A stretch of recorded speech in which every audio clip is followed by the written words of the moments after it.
Sponsored by LIC Nepal, जीवन रहँदा पनि जीवन पश्चात पनि। गर्वैदेखि बलियो भूगर्भ सिमेन्ट। मेरो देश मेरो जगदम्बा सिमेन्ट। गुणस्तरीय प्लम्बिङको भरपर्दो नाम मार्बल। म पनि आजै नेपाल टेलिकमको एन्टी फाइबर सेवा लिन्छु। नेपाल टेलिकम, राष्ट्रको सञ्चार। रेड ब्लू इनर्जी ड्रिंक सर्वत्र बजारमा उपलब्ध छ। राष्ट्रको शान, किसान। लिकेजको no tension. Pinnacle Academy, Lagankhil, Lalitpur. 25 years of excellence.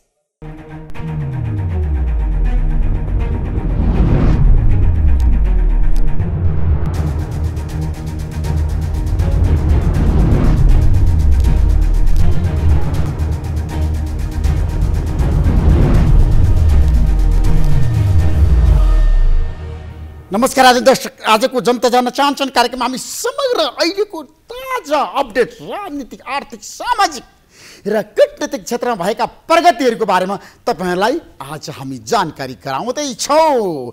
यतिखेर सिंहदरबारमा संसदीय छानबिन विशेष समितिको बैठक बसिरहेको छ र अब 2 दिनभित्र रिपोर्ट तयार पार्नै पर्छ। 10 दिनको समय पाएको संसदीय छानबिन समितिले के गरिरहेको छ त? निवर्तमान अर्थमन्त्री जनार्दन शर्मामाथि कारबाही गर्न सक्छ त? त्यो सम्भावना छ त?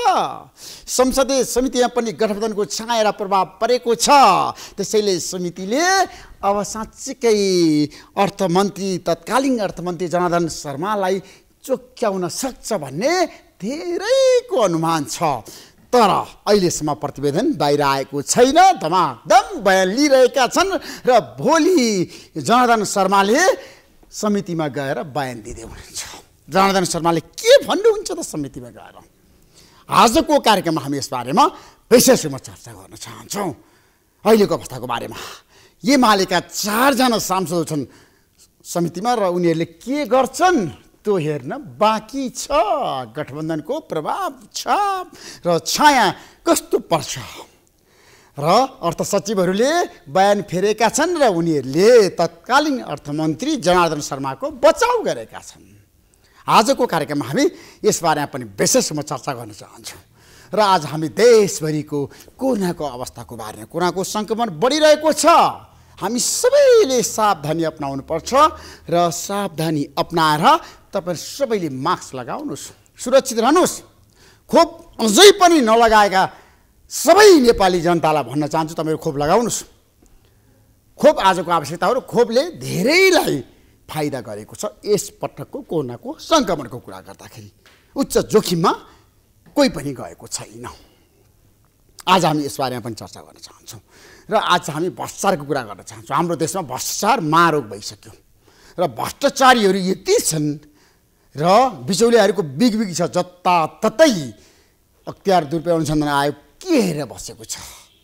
प्रमुख आयुक्त प्रेम राईलाई मेरो आग्रह छ, खुट्टा नकमाउनुहोस्, हिम्मत गर्नुहोस् र भ्रष्ट व्यक्तिहरूलाई तपाईहरूले जेलमा कोस्नुहोस्। अनुसन्धान प्रक्रिया एकदम प्रभावकारी बनाउनु पर्छ।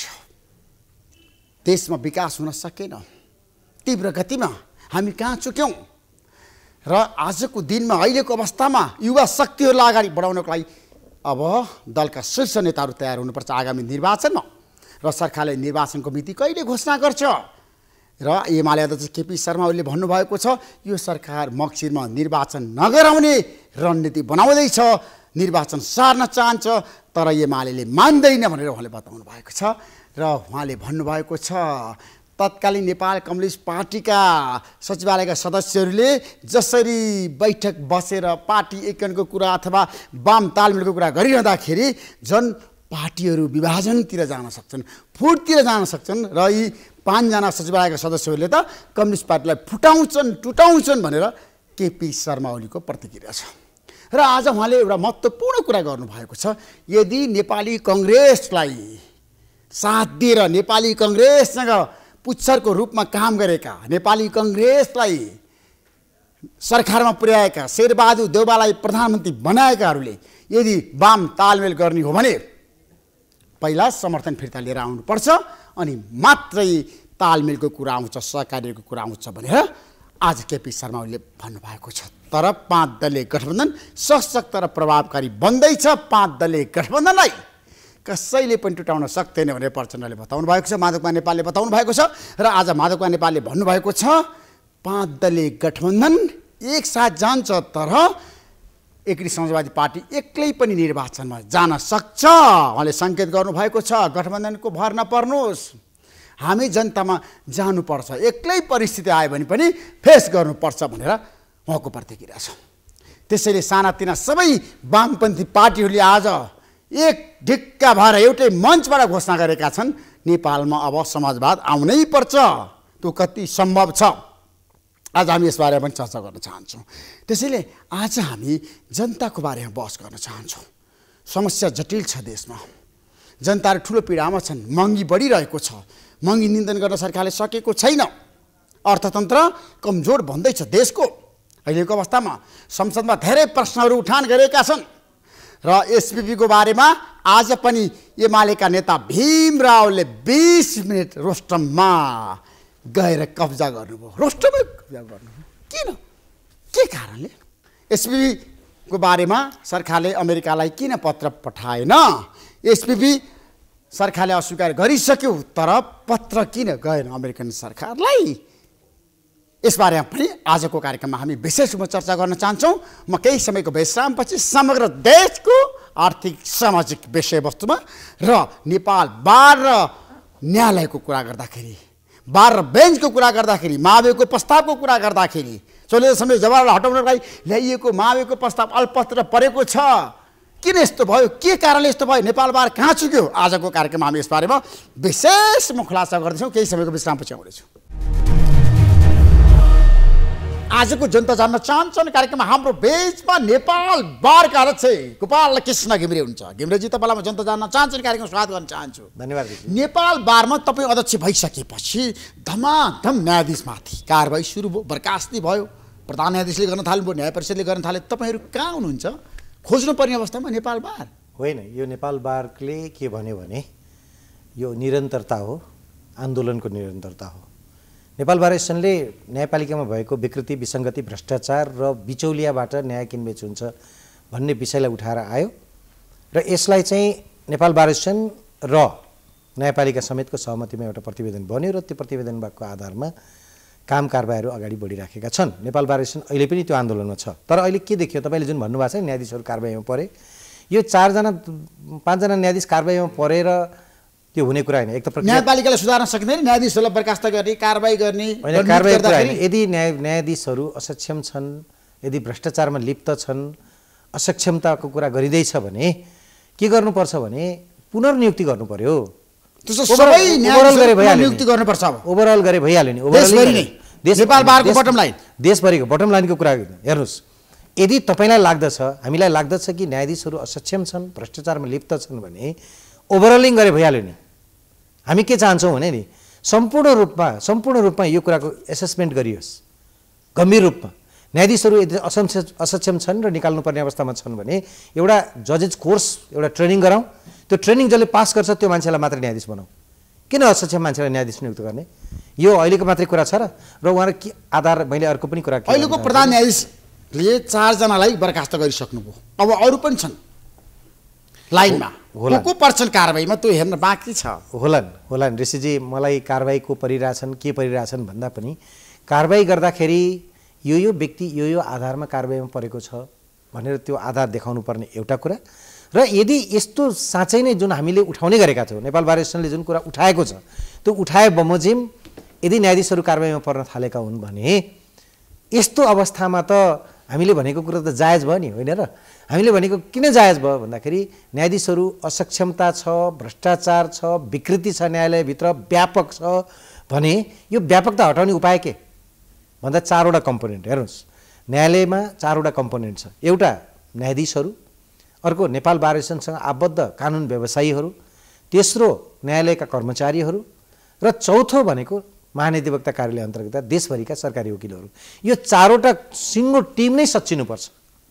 यो सिङ्गो टिम सच्चिँदाखेरि तपाईँले एउटा महत्त्वपूर्ण प्रस्ताव ल्याउनु भएको बालकृष्ण घिमिरेजी, सबै न्यायाधीशहरूलाई हटाएर अब पुनर्नियुक्ति गर्नुपर्छ। हटाउने कुरा होइन, पुनर्नियुक्ति भनेको के भन्नुला भने हेर्नुहोस् एउटा तपाईँले चाहिँ एउटा मापदण्ड अपनाउनु भयो भने त्यो मापदण्डमा जो प्रवेश गर्छ गर्दैन यसमा डराउनु पर्ने अवस्था छ र अहिले के देखियो अहिले जुन तपाईँको प्रश्न गरिरहनु भएको छ मलाई आज बोलाएर कि जनतामा व्यापक फ्रस्ट्रेसन छ निराशा छ न्यायालयप्रतिको चाहिँ एकदम वितृष्णा छ हामीलाई सडकमा तपाईँले अघि पनि भन्नुभयो सडकमा निस्केर कुरा गर्न गाह्रो छ यदि यस्तै अवस्था हो भने त एउटा बटम लाइन हुनु पर्दैन बटम लाइन के हो त नेपाल बारको नेपाल बारको मैले अघि पनि भने नेपाल बारको बटम लाइन के भने हामी न्यायपालिकाभित्र जो व्यक्ति इमान्दारीपूर्वक काम गर्छु भन्छ जो व्यक्ति इमान्दारीपूर्वक न्यायाधीशको रूपमा काम गर्छु भन्छ त्यो व्यक्तिलाई न्यायपालिकामा राख्नु पर्यो बाँकी र जो व्यक्ति सक्षम छ जसले न्याय गर्न सक्दछ जसले जुरिस्प्रुडेन्स बुझेको छ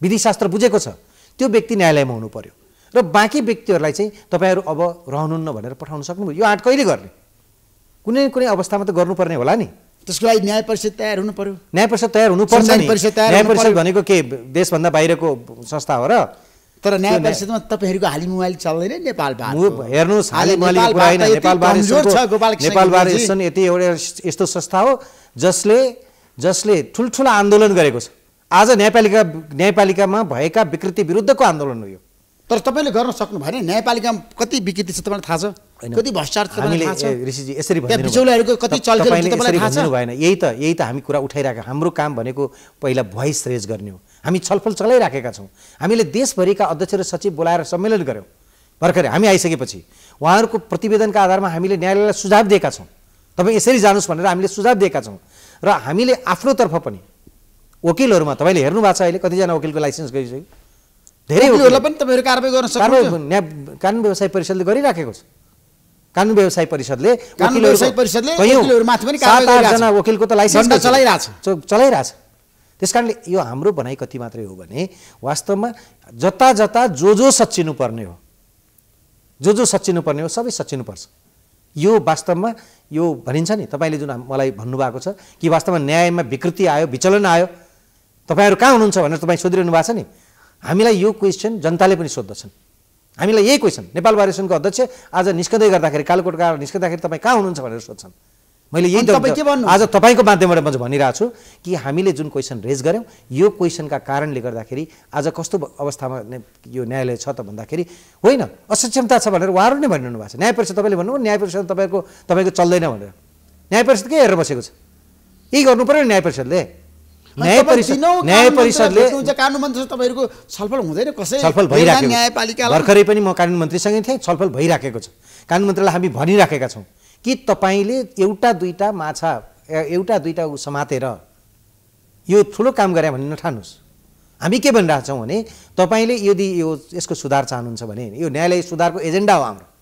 यो न्यायालय सुधार गर्न चाहनुहुन्छ भने सम्पूर्ण रूपमा यसमा भएको विकृति समाप्त गर्नेतर्फ एउटा कार्ययोजना ल्याउनुस् त्यो जुन के रे न्यायाधीश सहितको हामी सहितको के रे प्रतिवेदन थियो नि प्रतिवेदनको कार्यान्वयन गर्नुस् हामीले चाहिँ सम्माननीय कायम यो प्रधान न्यायाधीशलाई पनि भनेका छौं कानुन मन्त्रीलाई पनि भनेका छौं न्याय परिषदका अन्य सदस्यहरू वरिष्ठ न्यायाधीश हुनुहुन्छ उहाँलाई पनि भनेका छौं तपाईहरु यो गर्नुहोस् होइन भने बार त चुप लागेर बस्दैन अब बार चुप लागेर बस्दैन बार तर कायम प्रधान न्यायाधीश दीपक बहादुर कार्कीले जे भने तपाईहरु त्यही गर्न सक्नुहुन्छ आज नेपाल बारले होइन उहाँले निर्देशन मान्छ उहाँले भनेको कुरा मान्ने होइन नि हामीले नेपाल बारले उहाँले भनेको कुरा मान्ने होइन तर उहाँले नेपाल बारले बढार्दै हुनुहुन्छ धेरै मान्छेलाई उहाँले कारबाही गर्दै हुनुहुन्छ ऋषिजी मैले कारबाहीको कुरा मैले के न्यायाधीशहरू कारबाही परे त्यसमा तपाईहरु स्वागत गर्नुहुन्छ गर्नु हैन यस्तो हो हामी त 2-4 जना बर्खास्तीमा परे न्यायाधीशहरू मैले फेरि भनिसके तपाईलाई यो 2-4 जना न्यायाधीशलाई कारबाही गरेर न्याय परिषदले एउटा कुनै कुरा इंगित गर्न खोजेको छ भने त गलत हो तर उहाँले त सुधारको कुरा गर्नु भएको छ न्यायालयमा सुधार गर्छु उहाँले सुधार आमूल परिवर्तन गर्छु त्यसैले गलत काम गर्नु म छोड्दिन भने कारबाही गर्नु 4 जना न्यायाधीशलाई बर्खास्ती गरेर सुधारको कुरा होइन कि हामी ओभरअल सुधारको पक्षमा छौं हामी न्यायपालिकाको पुरै पुनर्नियुक्ति गर्नुस् यदि यस्तो धेरै विचलन छ यस्तो धेरै विकृति छ भने हामी पुरै ओभरअल गर्नुस् यसलाई भन्ने पक्षमा छौं हामीले त त्यो भनिरहेछौं पुनर्नियुक्ति गर्नुस् न किन डराउने यो प्रस्ताव लिएर जानुस् सरकारलाई भन्नुस् यस्तो अवस्था आयो प्रधानमन्त्रीले भन्दैन नेपाल बारले पुनर्नियुक्ति नेपाल बार हामीले प्रधानमन्त्रीलाई पनि भनिसक्यौं हामीले नेपाल बार एसोसिएसनले प्रधानमन्त्रीसँग नै यो कुरा गरिसकेको छ हामीले कानुन मन्त्रीलाई पनि यो कुरा भनेका छौं हामीले सभामुखलाई पनि यो कुरा भनेका छौं हामीले सम्पूर्ण रूपमा प्रधान न्यायाधीशलाई पनि यो कुरा भनेका छौँ र न्याय परिषदलाई भनेका छौँ। जुन जुन निकायमा हामीले भन्नुपर्ने सबै ठाउँमा भनेर नै म यो कुरा गरिराखेको छु। वास्तवमा यस्तो धेरै विचलन छ भने यो संस्थालाई कसरी चलाउनु थियो? के नेपाल सुध्रिनु पर्दैन न्यायको मार्गमा? यत्रो शान्तिपूर्ण देश, यत्रो ठुल्ठुला समस्या हामीले चाहिँ समाधान गरेका छौँ। आज वास्तवमा भन्यो भने ऋषिजी यो कस्तो अवस्था हो भने अरू सम्पूर्णतिरबाट हामीले हाम्रो क्षेत्र हेर्ने हो, न्यायको क्षेत्र हेर्ने हो, कानुनको क्षेत्र हेर्ने हो, विधिको क्षेत्र हेर्ने हो। विधि अनुसार सञ्चालित हुनु पर्यो सबै। हाम्रो उद्देश्य भनेको त के भने एउटा न्यायाधीश पनि विधि अनुसार सञ्चालित हुनु पर्यो, एउटा वकिल पनि विधि अनुसार सञ्चालित हुनु पर्यो, महाधिवक्ता कार्यालय पनि विधि अनुसार सञ्चालित हुनु पर्यो, कानुन मन्त्रालय पनि विधि अनुसार सञ्चालित हुनु पर्यो। सबै विधि बमोजिम हिँड्दिनु पर्यो। त्यो विधि बमोजिम हिँड्दाखेरि कहाँ कसले सचिनुपर्ने सबै सचिनुपर्छ। यो सचिँदाखेरि तपाईँ नेपाल बारले चाहिँ नि आमूल परिवर्तन गर्नको लागि न्यायपालिकाको कुरा गर्दैछु हो। आज न्यायपालिका भनेको भ्रष्टाचारीहरूको अखडा भएको छ। त्यो कुरा मान्नुहुन्छ नि तपाईँ? स्वीकार्नुहुन्छ नि? आरोप लागेको छ। आरोप लाग्यो होइन, आइसकेछ प्रमाण, घुस प्रकरण आएन, काण्डहरू भयो, आरोप लागेको छ। अफकोर्स आरोप लागेको छ। न्यायाधीशलाई वकिलको बेहिसमा भएको संवाद त्यत्रो ठुलो घुस काण्ड किन हुन्छ न्यायपालिकामा? किन लेनदेन हुन्छ गोपालकृष्ण घिमिरेजी?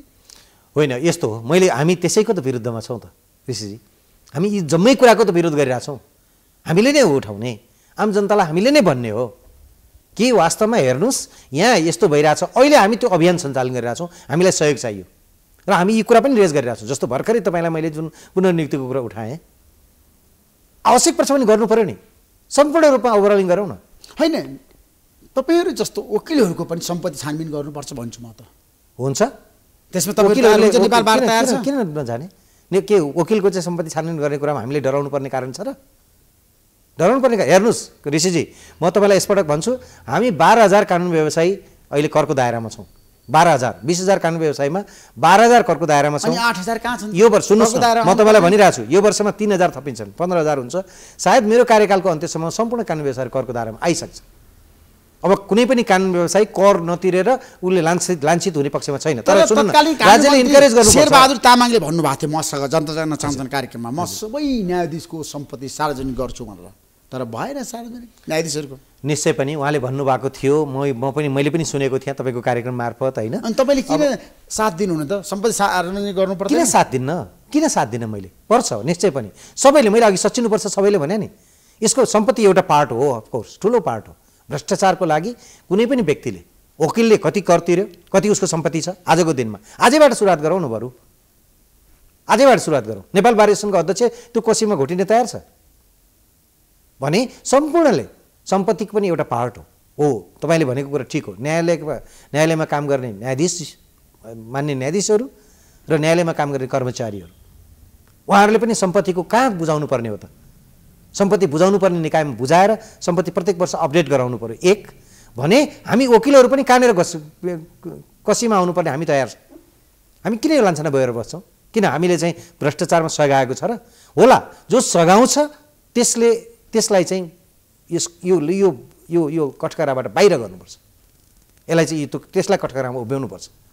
यो हाम्रो समाजबाट बाहिर गर्नुपर्छ। किन 1-2 जना व्यक्तिका कारणले हामी सम्पूर्णले किन त्यो लान्छना बेहोर्ने? त्यसो भए मलाई के बताउनुहोस् न गोपालकृष्ण घिमिरेजी, एकदम स्पष्ट रूपमा जनता जान्न चाहन्छन् कार्यक्रम मार्फत तपाईँले आज खुलासा गर्नुपर्छ। तर घुस प्रकरणमा मुछेका वरिष्ठ अधिवक्ता रुद्र पोखरेललाई तपाईँले कारबाही गर्न सक्नुभयो? म त नेपाल बारको निवर्तमान कोषाध्यक्ष होइन? हो, निश्चय पनि निवर्तमान कोषाध्यक्ष हो। सुन्नुहोस् न, उहाँलाई नेपाल बार काउन्सिलको अनुशासन समिति छ नि, कारबाही त प्रोसेसले हुन्छ नि। प्रोसेस त अपनाउनु पर्यो, प्रक्रिया होइन, भइरहेछ। उहाँलाई नेपाल बार काउन्सिलको जुन अनुशासन समिति छ, त्यो अनुशासन समितिले म्याद पठाएको छ। उहाँसँग स्पष्टीकरण लिइन्छ। किन सुनवाईको मौका त सबैले पाउँछन्, उहाँलाई पनि सुनवाईको मौका दिएको छ। उहाँले आएर आफ्नो कुरा राख्नुहुन्छ, त्यसपछि नेपाल बार काउन्सिलले के कारबाही गर्नुपर्ने कारबाही। नेपाल बार काउन्सिलले कारबाही गर्छ गलत काम गर्ने वकिलहरूलाई, जोसुकै होस्, गलत जोसुकै होस्, त्यो जोसुकै होस्। तपाईँलाई दबाब हुन्छ नि पोलिटिकल, होइन? मलाई त खोइ, अब तपाईँसँग यहाँ बोलिरहेको छु म, मलाई कुनै दबाब छैन। हेर्नुहोस्, भ्रष्टाचारको विरोध होइन, मलाई पार्टी सभापति या प्रधानमन्त्री शेरबहादुर देउवाको कुनै दबाब छैन। म तपाईँलाई एउटा कुरो भन्छु कि भ्रष्टाचारको विरोध गर्दाखेरि कुनै पनि किसिमको दबाबलाई हामी झेल्न तयार छौँ। झेल्न तयार छौँ। नेपाल बार एसोसिएसनको अध्यक्ष, प्रधान मन्त्रीको, प्रधान न्यायाधीशको सबैको कसैको पनि दबाब मलाई पर्दैन। हामी कसैले दबाब गर्ने गरेको पनि छैन। किन भ्रष्टाचारको विरोध गर्दाखेरि त उहाँहरूले त समर्थन गर्नुपर्छ, साथ दिनुपर्छ। नेपाल भनेको पोलिटिकल पार्टीको अखडा हो नि त? होइन, मान्नुहुन्छ नि त? नेपाल बार एसोसिएसन पोलिटिकल पार्टीको अखडा होइन। हेर्नुहोस्, नेपाल बार एसोसिएसन एउटा इन्डिपेन्डेन्ट कानुन व्यवसायहरूको संस्था हो। तपाईँले हेर्नुभयो यत्रा ठुल्ठुला संस्थाहरू फुटे, तर नेपाल बार एसोसिएसन किन फुटेन? किनभने नेपाल बार एसोसिएसन सबै कानुन व्यवसायको प्रतिनिधित्व गर्दछ। यसले गलत कुराको गलत भन्छ, सही कुरालाई सही भन्छ। जस्तो तपाईँले हेर्नुहोस्, हामी विधिको शासन, मानव अधिकार, लोकतन्त्र र यो स्वतन्त्र न्यायपालिका हाम्रो 4वटा प्रमुख उद्देश्य छ। त्यो अन्तर्गत रहेर हामी यी तमाम कार्यक्रमहरू सञ्चालित गर्दछौँ र मुलुकमा भएका जुन नराम्रा कामहरू छन् त्यसमा अहिले न्यायपालिकामाथि जुन लाञ्छना छ, कानुन व्यवसायको क्षेत्रमा जुन लाञ्छना लागेको छ, यो लाञ्छनालाई हामी समाप्त गर्न चाहन्छौँ। तपाईँले लाञ्छनालाई कसरी समाप्त गर्नु? ढिला सुस्ती छ, अदालतमा मुद्दा फर्चोट हुँदैन हो। त्यसका लागि पनि हामीले न्याय पाउँदैनन्। भर्खरै मुद्दा व्यवस्थापन समितिको मिटिङमा बसेर हामी आयौँ। हामीले सर्वोच्च अदालतलाई पनि भनेका छौँ, उहाँहरूले एउटा योजना बनाउनु भएको छ 5 वर्ष पुराना मुद्दालाई कसरी फर्चोट गर्ने, कसरी स्पिड अप गर्ने भन्ने कुरामा अहिले पनि हेर्नुहोस्, सामान्यतया साउनको पहिलो हप्ता अदालत बस्दैन, तर अहिले अदालतले काम गर्न थाल्यो। अहिले साउनको पहिलो हप्ता पनि सर्वोच्च अदालत बसिरहेछ भने एकातर्फ हेर्नुहोस्, यो मुद्दालाई कसरी व्यवस्थापन गर्ने, कसरी मुद्दा घटाउने, फर्चोट हुनु पर्यो नि त। निश्चय पनि छिटोभन्दा छिटो मुद्दा फर्चोट कसरी गर्ने एकातर्फ, अर्कोतर्फ म त ओभरअल सिङ्गो जुडिसियरीमा भएका विकृतिलाई कसरी अन्त्य गर्ने भन्ने पक्षमा छु। ऋषिजी, हामी कुनै पनि तपाईँले अघि भन्नुभयो नि, कति राम्रो कुरा गर्नुभयो, सम्पत्तिका कुरा, उसका सबै कुरा अगाडि आउनुपर्छ, सबै कुरा अगाडि आउनुपर्छ। न्यायपालिका भनेको जनताको आस्थाको केन्द्र हो, सबैले विश्वास गरेको संस्था हो न्यायपालिका। अन्त कहीँ पनि न्याय पाइएन भने न्यायपालिकाले दिन्छ भनेर व्यक्तिहरू आशाले, सेवाग्राहीहरू, आम जनता निर्णय हुनु पर्यो, त्यस्तै हुनु पर्यो अदालत भन्यो। निश्चय पनि हामी यसका लागि नेपाल बार एसोसिएसन कमिटेड छ। वर्तमान जुन कार्य समिति छ त्यसमा लागि परेको छ। म तपाईँ मार्फत आम नेपाली जनतामा के आह्वान गर्न चाहन्छु भने, तपाईँहरूलाई कुनै पनि कुरा परेको छ भने आउनुहोस् हामीसँग भन्नु होला। हामी यो भ्रष्टाचारको विरोधी, विकृति विरोधी, विसङ्गति विरोधी यो अभियान सञ्चालन गरिराखेका छौँ। यदि कोही पनि व्यक्ति, दुईटा कुरा मैले तपाईँलाई भनौँ, यो केवल भ्रष्टाचारको मात्रै कुरा होइन, असक्षम पनि मानिन्छ भने त्यो पनि जानुपर्छ। त्यसमा मलाई के बताउनु छ, महाभियोगको प्रस्ताव ल्याउनु भयो तपाईँहरूले, तपाईँहरू आन्दोलनमा हुन्थ्यो होइन, नेपाल बार जसै हुन्छ चोलेन्द्र शमशेर जवाहरलाई हटाउनुपर्छ प्रधान न्यायाधीशबाट हो, तर अहिलेसम्म केही गर्न सक्नु भएन। हेर्नुहोस्, हामी महाभियोगको प्रस्ताव छ नि, रोड्डी टोकरीमा गइसक्यो, औचित्यहीन भइसक्यो, हामी नेपालका आम पार्टीहरू, राजनीतिक पार्टीहरू जसले यो महाभियोगको प्रस्ताव ल्याउनु भयो, सरकारमा हुनुभएका, विपक्षमा हुनुभएका आम राजनीतिक पार्टीहरूलाई के आह्वान गर्छौँ भने, हो न्यायपालिकालाई यसरी मजाकको पात्र नबनाइयोस्। न्यायपालिकाको प्रमुखका विरुद्ध, प्रधान न्यायाधीशका विरुद्ध जुन महाभियोग प्रस्ताव आएको छ, संसदमा त्यो प्रपरली छलफल हुनुपर्छ। खोइ छलफल त्यो टुङ्गिनुपर्छ। छलफल नहुने भइसक्यो, अब संसद विघटन हुँदैछ, चुनावको मिति घोषणा हुँदैछ। ऋषिजी, गोपालकृष्ण घिमिरे, सबै कुराको निर्क्युल त म गर्न सक्दिनँ होला, तर हामीले एउटा चाहिँ स्वतन्त्र अभियानकर्ता, स्वतन्त्र अभियन्ताको हैसियतले हामी के भन्न सक्छौँ भने, वास्तवमा यो कुराको छिनोफानो संसदले गर्नुपर्छ। हेर्नुहोस्, इतिहासले कुनै बेला संसदले गर्न सक्ला छिनोफानो। म आज तपाईँसँग महाभियोगको प्रस्तावको बारेमा सक्यो भने किन गर्दैन, चाह्यो भने किन गर्न सक्दैन? हामी त्यसैले त भनिरहेको छौँ। तपाईँ मार्फत म फेरि नेपालका आम राजनीतिक पार्टीहरू, सामान्य प्रधानमन्त्री अनि सभामुख र विपक्षी दलका नेता तिनैजनालाई म के आह्वान गर्छु भने, तपाईँहरूले न्यायालयले यो जुन प्रस्ताव आएको छ नि, न्यायालयलाई यसरी मजाकको रूपमा नलिदिनुहोस्। तपाईँहरूले यसलाई छिनोफानो गरिदिनुहोस्। किनभने महाभियोगको प्रस्ताव आएको छ, त्यो महाभियोगको प्रस्ताव अदालतका, यो न्यायपालिकाका प्रमुखको विरुद्धको हो। यो यसरी न्यायपालिका माथिको मजाक गरियो भने कुनै दिन हामीलाई इतिहासले भन्छ यो कुरा। त्यसैले गर्दाखेरि यो छिटोभन्दा छिटो टुङ्गिनुपर्छ भन्ने छिटोभन्दा छिटो टुङ्गिनुपर्छ भने तपाईँको प्रस्ताव निश्चय पनि हाम्रो माग पनि हो। महाभियोगको प्रस्तावलाई टुङ्गो लगाउनुपर्छ प्रतिनिधि सभाबाट। निश्चय पनि। यदि प्रतिनिधि सभाले टुङ्गो लगाएन भने के हुन्छ त्यतिखेर? हेर्नुहोस्, लगाएन भने तपाईँले भर्खर पनि भनिसक्नुभयो, चुनाव आइसक्यो, कसरी हुन्छ, टाइम फ्रेमको कुरा होला उहाँहरूले भन्ने। तर प्रश्न के हो भने, हामीले कानुन के अरे न्यायको रोहमा जे कुरा उठाउने हो, नेपाल बार एसोसिएसन भनेको एउटा आवाज, जे न्यायको आवाज हो नि, न्यायको आवाजको वाहक हो। हामी न्यायको आवाज बोल्ने हो, हामीले बोलिराखेका छौँ। आम जनताले मलाई हेरिराख्नु भएको छ, म त यो कुरा भन्छु नि। तर हात्ती आयो फुस्सा भयो भने के गर्ने? त्यस्तो होइन ऋषिजी, यो कहिले कुनै पनि महाभियोगको प्रस्ताव लोकतन्त्रका लागि बोलिएको, न्यायका लागि बोलिएको म छ नि, जुन किसिमको चलखेल भयो नि त हाम्रो देशमा, त्यो कुरा त मान्नुहुन्छ नि? निश्चय पनि। यो न्यायका लागि बोलिएको, लोकतन्त्रका लागि बोलिएको, यो मानव अधिकारका लागि बोलिएको, स्वतन्त्रका लागि बोलिएको जुन आवाज छ नि, यो फ्री प्रेस, तपाईँहरू जस्तो यो आम जुन प्रेसको को साथीहरू हुनुहुन्छ, फ्री प्रेसका लागि बोलिएको हाम्रा जुन आवाज छन् यी आवाजहरू रेकर्डेड छन्। हामीले बोलेको खेर जाँदैन। यो आज बोलिएको होला, भोलि बोलिएको होला, हिजो बोलिएको होला, यी सबै रेकर्डेड छन्। हामी आवाज उठाइराख्छौँ। नेपाल बार एसोसिएसन, वर्तमान बार एसोसिएसन यी सबै कुराको छिनोफानो चाहन्छ, सबै कुराको छिनोफानो चाहन्छ। कुनै पनि प्रस्ताव अगाडि बढेन भने तपाईहरु आन्दोलनमा जानुहुन्छ फेरि? हामी योजना गर्छौँ। हामी विगतमा छ नि महाभियोगको प्रस्ताव ल्याउनु पर्छ भने आन्दोलन गर्नु गर्यौँ। चुनाव सुनजवालाई हटाउनको लागि तपाईले आन्दोलन गर्नु निश्चय पनि। तपाईहरु गेटमा बसेर धरना दिनुभयो, दियौँ। मलाई अदालत प्रश्न नदिनु पनि तपाईहरु नि हो। निश्चय पनि। अनि अहिले आएर के गर्दै होइन, त्यसको निरन्तरता वर्तमान बार एसोसिएसनसँग छ। केही दिन हामी निर्वाचनमा रह्यौँ। निर्वाचन लड्दै गर्दाखेरि हाम्रा केही यो औपचारिक फङ्सनहरू छन्। यी औपचारिक फङ्सनहरूमा जानु परेको कारणले गर्दाखेरि हामीले कतिपय कुराहरू चाहिँ तत्काल उठाउन सकेनौँ होला, तर अहिले हामी उठाइराखेका छौँ। हामी अहिले निरन्तर 2 महिनाबाट यो अभियानमा छौँ। हामीले फेरि भनिराखेका छौँ, मान्य सांसदहरूलाई भनिराखेका छौँ, तपाईँहरू यो कुरा टुङ्ग्याउनुहोस् भनेर भनिराखेका छौँ हामी। किनभने यो विषय मैले भने नि होला, फेरि यो मुलुक चाहिँ चुनावमा जाला, आम चुनावमा जाला, अर्को निर्वाचन भएर आउला। तर हामीले रेकर्ड गराएको यो कुरा छ नि, यो बित्था यो अन्यथा जाँदैन। त्यसैले मलाई के विश्वास छ भने मलाई आम राजनीतिक पार्टीहरूले यो कुरा सुनिराख्नु भएको छ, लिडरसिपले यो कुरा सुनिराख्नु भएको छ। उहाँहरूले यो कुरालाई एउटा तार्किक निष्कर्षमा पुर्याउनु पर्छ। चुनाव भयो र संसद विघटन पनि भयो भने के हुन्छ महाभियोगको प्रस्ताव? अब हेर्नुहोस्, यो कुराको हामी त अहिले महाभियोगको प्रस्ताव ल्याएर महाभियोगको प्रस्तावलाई पारित गर्नुपर्छ भन्ने पक्षमा छौँ। तपाईँहरूको बटम लाइन होला, तर पारित हुने सम्भावना देखिँदैन। छैन, तपाईँहरूसँग दुईटै मात्र पुर्याउन धेरै गाह्रो छ। होइन, म भनेको त हामी त अभियानकर्ता हौँ। हेर्नुहोस्, नेपाल बारले दलहरूलाई गएर भेटे होइन, त्यसैले त मैले भने नि यो उहाँहरूको यो राजनीतिक क्यालकुलेसनको कुरा होला ऋषिजी। राजनीतिक क्यालकुलेसन उहाँहरूले गरिरहनु भयो होला, तर इतिहासले यो राजनीतिक क्यालकुलेसनलाई हेर्दैन। तपाईँले परेको बेला, मुलुकलाई परिआएको बेलामा के बोल्नुभयो भनेर हेर्छ। जुन आरोपहरू लगाएका छन् नि, हामी त न्यायिक शुद्धिकरणको अभियानमा छौँ नि। न्यायिक शुद्धिकरणको अभियानमा हुँदै गर्दाखेरि आम नेपाली जनता, आम कानुन व्यवसायी जो स्वच्छतामा विश्वास गर्दछन्, जसले न्यायको लागि लडिराखेका छन्। हेर्नुहोस्, अहिले त कस्तो भएको छ भने केही व्यक्ति खराब छन् जसका कारणले गर्दाखेरि सिङ्गो कानुन व्यवसायको क्षेत्र, सिङ्गो न्यायिक क्षेत्रले चाहिँ लान्छना बेहोर्नु परेको छ। अहिलेको अवस्थामा छ नि, अब संसद विघटन भयो भने चोलेन्द्र शमशेरजवारा फेरि पनि प्रधान न्यायाधीशको रूपमा अदालतमा आउन सक्नुहुन्छ? त्यो परिकल्पना मैले गरेको छैन अहिले। त्यो सम्भावना छैन? त्यो परिकल्पना नै गरेको छैन। त्यो प्रक्रिया नपुर्याइकन हटाउन त सकिँदैन। होइन, मैले त्यो परिकल्पनै गरिनँ ऋषिजी। म यति नै कुरा गर्न चाहन्छु। दर्ता गर्नुभयो तर कार्यान्वयन भएन, छलफल भएन नि त। जुन कुराको सम्भावनै छैन, जुन कुरा परिकल्पनै हामीले गरेका छैनौँ, त्योतर्फ म अहिले जान चाहन्न। अहिले मेरो आम राजनीतिक पार्टीहरूलाई आह्वान हो कि तपाईँहरू इतिहासको यो मोडमा हुनुहुन्छ कि तपाईँले एउटा प्रधान न्यायाधीशको विरुद्ध महाभियोगको प्रस्ताव ल्याउनुभयो, त्यो महाभियोगको प्रस्ताव पास गर्नुहोस्, लाग्नुहोस्। जसले ल्याउनु भएको छ पास गर्न लाग्नुहोस्। जो त्यसको विपक्षमा पनि हुनु होला या के होला भने त्यो विषयमा आउनुहोस् न त, आफ्नो डिस्कसन अगाडि बढाउनुहोस् न। राजनीतिक पार्टीले आफ्नो जिम्मेवारी पुरा गर्नु पर्दैन? हामी लोकतन्त्रमा विश्वास गर्ने यदि चाहिँ सिस्टम अपनाएका हौँ भने लोकतन्त्रमा त आम जनताले यो सबै कुरा हेरिराखेको छ त। हेरिराखेको छ भने उहाँहरूले जवाफ दिनु पर्दैन? जवाफ त दिनुपर्छ नि। त्यसो भए अब चुनावको मिति घोषणा गर्न सरकार तयार भइरहेको छैन। आज केपी शर्मा ओलीले पनि भन्नुभयो यो सरकार चुनाव टार्न चाहन्छ, चुनाव नहोस् भन्ने चाहन्छ। त्यही हो त?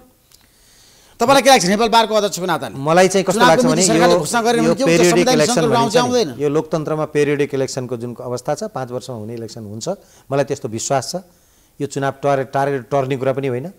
यो यत्रो चाहिँ 2 पटकको संविधान सभाको निर्वाचनपछि जुन संविधान बनेको छ, यो संविधान मजाक पनि होइन, यति सजिलोसँग टर्ने अवस्थामा पनि छैन। मलाई चाहिँ के विश्वास छ भने चुनाव हुन्छ, निर्धारित समयमा चुनाव हुनुपर्छ र हुन्छ। निर्धारित समयमा चुनाव हुन्छ। त्यसो भए संसदको आयु कहिलेसम्म हो त? ठ्याक्कै भन्नुहोस्। होइन, संसदको आयुको विषयमा अहिले विभिन्न तर्कहरू अगाडि बढेका छन्। यसमा व्यापक छलफल, उहाँहरूले पनि छलफल गर्नुपर्दछ, हामी पनि छलफल जारी छ। तर तपाईँहरूको भनाइ के छ? यस्तो छ अहिले यस्तो छ नि ऋषिजी, कुरा के छ भने अहिले निर्वाचन आयोग के भन्छ भन्दाखेरि यो चाहिँ संसद त्यति बेलासम्म छ जति बेलासम्म नोमिनेसन पर्दैन भनेर भन्ने गरिएको छ। तर अहिले हामीले चाहिँ कस्तो छ भने यो विवादमा ल्याइसक्यो के। विवादमा ल्याएको हुनाले हामी कानुन व्यवस्थाले के गर्नुपर्छ भने आम यो चर्चाको विषय बनिसकेपछि एउटा राय दिने हो। अहिले हामी त्यो कुनै रायमा पुगिसकेको अवस्था छैन। तर मलाई चुनावको विषयमा जहाँसम्म छ नि, चुनाव चाहिँ निर्धारित समयमा हुन्छ भन्ने कुरामा मलाई विश्वास छ। जतिसुकै कुरा गरे पनि आखिर 5 वर्षभन्दा बढी त संसद जान सक्दैन। त्यसैले चुनाव चाहिँ निर्धारित समयमा हुन्छ र हुनुपर्छ। बटम लाइन कहिले हो नि चुनाव? ठ्याक्कै भन्नुहोस् न। निर्धारित समय भने कति अब यो सरकारले कुन दिन हो? सरकारले घोषणा कुन गर्ने महिना हो? कुरा सुन्नु न सरकारले मक्सिरको चाहिँ कति गते हो? सरकारले घोषणा गर्ने र निर्वाचन आयोगले यो कुरालाई चाहिँ गर्ने कुरालाई मैले यहाँ बसेर चाहिँ ठ्याक्कै यही दिन हो भनेर मैले भन्न मिल्दैन। तपाईसँग बटम लाइन त होला नि त नेपाल बार सूचना त होला 5 वर्ष 5 वर्षमा चुनाव हुनुपर्छ। ठ्याक्कै 5 वर्षमा चुनाव कति कति पुग्छ अथवा जेठ पुग्छ अथवा फागुन पुग्छ कहिले पुग्छ मलाई बताउनु। उहाँहरूले हेर्नुहोस् संवैधानिक निकायमा बस्ने व्यक्तिहरू हुनुहुन्छ व्यक्तित्वहरू हुनुहुन्छ उहाँहरूले सोच्नु होला उहाँको जिम्मेवारी हो यो। नेपाल बारले त भनियो 5 वर्षभन्दा एक दिन पनि चुनाव बढी जानु हुँदैन। आवधिक निर्वाचन हुनुपर्छ त्यो मलाई विश्वास छ हुन्छ। त्यसतर्फ कसैले अहिले आशंका गर्न सकेको अवस्था पनि छैन। त्यसैले गर्दाखेरि किनभने निर्वाचनले स्थानीय निर्वाचन भयो नि स्थानीय सरकारको निर्वाचन भयो। स्थानीय सरकारको निर्वाचनले मुलुकलाई एक फटको अगाडि बढायो एक फटको मार्यो नि मुलुकले। त्यसैले गर्दाखेरि यो राष्ट्रिय निर्वाचन पनि हुन्छ आम निर्वाचन यो प्रतिनिधि सभाको निर्वाचन हुन्छ हुनुपर्छ निर्धारित समयमा हुनुपर्छ भन्ने कुरामा हाम्रो विश्वास छ। नेपाल बारसँग विश्वास छ। नेपाल बारसँग त्यो कुरालाई सघाउन चाहन्छ। हामी पर्यवेक्षण अब छ नि हाम्रो देशमा वामपन्थी शक्तिहरू एक हुने सम्भावना देख्नुहुन्छ तपाईँ राजनीति विषयमा हामीले कुरा गर्दाखेरि नेपाल बारको अध्यक्षको नाताले। अब नेपाल ऋषिजी मैले अहिले म एउटा अभियानमा छु आवधिक निर्वाचन त आवश्यक छ। आवधिक निर्वाचन छ। हामी नेपालका तमाम राजनीतिक दललाई सघाउन चाहन्छौँ। तपाईँलाई के समस्या पर्यो आउनुहोस् हामीसँग छलफल गर्नुहोस्। हामी लोकतन्त्रको यो अनुहार उज्याउनको लागि जे जो गर्नुपर्ने हामी गर्नेछौँ। तर प्रश्न के हो भने अहिले तपाईँले यो वामपन्थी शक्ति मिल्यो या वामपन्थी शक्ति फुट्यो भन्ने विषयमा म अहिले लाग्न चाहन्न। अहिले मैले भन्ने कुरा त के हो भने तपाईँहरू जो मिल्नु छ मिल्नुहोस् जो चुनाव लड्नु छ लड्नुहोस् एक्लै एक्लै जानु छ जानुहोस् तर चुनाव निर्धारित समयमा गर्ने कुरामा तपाईँहरू अगाडि बढ्नुहोस्। हाम्रो सहयोग रोग हो तपाईँलाई थाहा छ होइन कानुन र संविधानले पनि रोकेन भ्रष्टाचारीहरूलाई। अब नेपाल बारले भ्रष्टाचार रोक्न र नियन्त्रण गर्नलाई कुनै उपाय दिन सक्छ जनतालाई आज? होइन यस्तो हो के छ भने सबै व्यक्तिहरू हेर्नुहोस् मलाई कस्तो लाग्छ भने जिम्मेवारीमा बस्ने व्यक्ति ठिक हुँदाखेरि आधा जति समस्या समाधान हुँदो रहेछ। समस्या आधा समाधान हुन्छ जति बेला जिम्मेवारी बस्ने व्यक्तिले आफू सचिन्छ आफू ठिक हुन्छ। जस्तो म ठिक छु भने मेरो संस्था आधा ठिक हुन्छ आधा अरू समस्या समाधान गर्नु पर्ला मलाई अहिले त्यस्तो विश्वास लाग्छ। त्यसैले म के आह्वान गरिरहेको छु भने म त आफ्नै तर्फको मैले फेरि दोहोऱ्याउँछु तपाईँलाई म न्यायालय शुद्धिकरणको कुरा पहिला गर्न चाहन्छु। न्यायालयबाट शुद्धता जनताले कम्तीमा म 3 वर्ष यो नेपाल बार एसोसिएसनको अध्यक्षबाट निस्कँदै गर्दाखेरि के एउटा विश्वासको वातावरण क्रिएट गर्ने कोसिस हाम्रो भइरहेछ भने कि जनताले सोच्न थालुन् कि नेपालको न्यायालय सच्ची हो है सुध्रियो है भनेर सोच्न थालुन्। हामी त्यो पक्षमा छौँ। त्यसो भए न्यायालय क्षेत्रमा हुने बिचौलियाहरूलाई तपाईँ छ नि अन्त्यको लागि पहल गर्नुहुन्छ होइन बारको अध्यक्षको नाताले? निश्चय पनि हामी पहल गरिराखेका छौँ हामी पहल गर्छौँ हामीले गरि पनि राखेका छौँ। जो तपाईँले यी जुन परिणामको कुराहरू गरिरहनु भएको छ नि यो परिणाम अगाडि आइराखेको छ। त्यसैले गर्दाखेरि मलाई कस्तो लाग्छ भने तर हामी त मैले अघि सुरु तपाईँलाई भने नि जो यो छिटफुट कुराले हुँदैन ओभरअली नै गर्नुपर्छ भने होइन आमूल परिवर्तन हो ड्रास्टिक चेन्ज गर्नु अदालतमा अब हो नत्र भने अदालतले डेलिभरी दिँदैन भन्ने कुरा जनताले भन्न थाले। यसको जवाफ हामीले दिनु परिरहेछ। यसको जवाफ आम व्यक्तिहरूले पनि दिनु परिरहेको छ जो तोसँग वास्तवमा अदालतको भलो चाहन्छन् न्यायालयको भलो चाहन्छन्। न्यायालयलाई हामी त न्यायालयको डिफेन्डर हो नि स्वतन्त्र न्यायालयको डिफेन्डर हो उत्तरदायी न्यायालयको डिफेन्डर हो जनताप्रति उत्तरदायी हुने जुन न्यायालय छ नि सक्षम न्यायालयको डिफेन्डर हो। त्यसो नेपाल बार र बेन्चको बिचमा राम्रो सम्बन्ध छैन? होइन हेर्नुहोस् आवश्यक पर्दाखेरि हाम्रो राम्रो सम्बन्ध छ अनावश्यक कुराहरूमा हामी विरोध पनि गरिरहेछौँ। जस्तो भर्खर एउटा चाहिँ निर्देशिका आयो जसमा हामीलाई के लाग्यो भने यो त कानुन व्यवसायीहरूलाई चाहिँ वञ्चित गर्न ल्याइएको निर्देशिका हामीले छलफल गऱ्यौँ। उहाँहरूले भन्नुभयो केही कमी कमजोरी छन् हामी सच्याउँछौँ भन्नुभयो। हामीले कतिपय कुराहरू सल्लाह गरेर हिँडेका छौँ सल्लाह गरेर पनि हिँडिराखेका छौँ भने कतिपय कुराहरू यदि हामीले भनेअनुसार भएन भने जस्तो अहिले न्यायालयमा कस्तो छ भने अहिले गोला प्रथा छ। श्रावण 1 गतेबाट अटोमेसनमा जाने भनिएको स्वचालित के अरे यो मेसिनको प्रक्रियाद्वारा न्याय यो तर त्यो पेशी व्यवस्थापन हो त्यो भएन। हामी त्यसको विरोध गरिरहेछौँ हामी त्यो भन्छौँ उहाँलाई हामीले भन्ने हो अनि धेरै बढी भयो भने हामी जुत्छौँ। तर हाम्रो जुधाइ कस्तो हुन्छ भने सौम्यतापूर्ण हुन्छ। हाम्रो जुधाइ कस्तो हुन्छ भने आवश्यक पर्दाखेरि हाम्रो जुधाइ भनेको चाहिँ एउटा चाहिँ न्यायको परिधिमा बसेर हुन्छ कानुनको परिधिमा बसेर। नेपाल बार अब आन्दोलनमा जाँदैन निर्वाचन होइन त्यस्तो होइन आन्दोलनमा जाँदैन आन्दोलनमै छौँ भने हामी अभियानमै छौँ न्यायपालिका शुद्धिकरणको अभियानमै छौँ हामी। यो तपाईँलाई आज म जति कुरा गरिरहेको छु नि यो पनि अभियानकै तहत हो। तपाईँलाई पनि धन्यवाद भन्न चाहन्छु म कि मैले आम नेपाली जनता समक्ष यति कुरा राख्न तपाईँले मौका दिनुभयो त्यसको लागि तपाईँलाई पनि धन्यवाद छ। भने यो अभियान नै हो तपाईँले यति कुरा नेपाल बार एसोसिएसनको अध्यक्षबाट सुनिरहनु भएको छ नि, सबै राम्रो भयो त राम्रो भयो भन्थ्यो नि। आज फौजदारी न्याय मर्यो भनिन्छ। आज के गरिएको छ भने न्याय परिषदले पत्र पठाएको छ जस अन्तर्गत यो हाम्रोमा यो संहिताको नयाँ जुन संहिता आएको छ फौजदारी संहिता कार्यविधि संहिता त्यसको 73 नम्बर र 157 यो देवानी संहिताको विरुद्ध सबै आदेशहरू चाहिँ यहाँ न्याय परिषदमा पठाइदिनु भन्यो। हामीले विरोध गर्यौँ। किन विरोध गर्यौँ भन्दाखेरि त्यसले त न्यायालयमा सबै न्यायाधीशहरूलाई चाहिँ कोर्सनमा राख्छ। हामी न्यायाधीशको पनि हितका कुरा गरिरहेछौँ।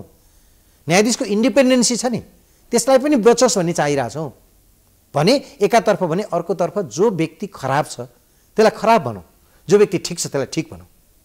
हामी त्यो पक्षमा छौँ। त्यसकारण तपाईँले यो एक दुईवटा उदाहरणको कुरा गरेर हामीलाई काफी छैन। हामी त जनताको मनमा जब न्यायालयप्रतिको विश्वास जाग्छ नि त्यो दिनमा ठान्नेछौँ कि हामीले सफलता प्राप्त गर्यौँ। Thank you so much Gopalkrishna घिमिरेजी, धन्यवाद। महत्त्वपूर्ण समय दिनु तपाईँलाई म धेरै धेरै धन्यवाद दिन चाहन्छु। नमस्कार। धेरै धन्यवाद मलाई यो राख्ने मौका दिनुभयो।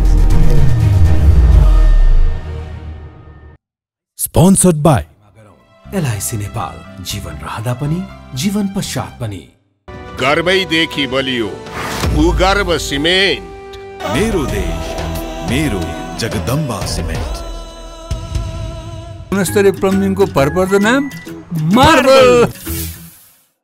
म पनि आजै नेपाल टेलिकमको एन्टी फाइबर सेवा लिन्छु। नेपाल टेलिकम, राष्ट्रको सञ्चार। रेड ब्लू इनर्जी ड्रिङ्क सर्वत्र बजारमा उपलब्ध छ। राष्ट्रको शान किसान। लिकेजको नो टेन्सन।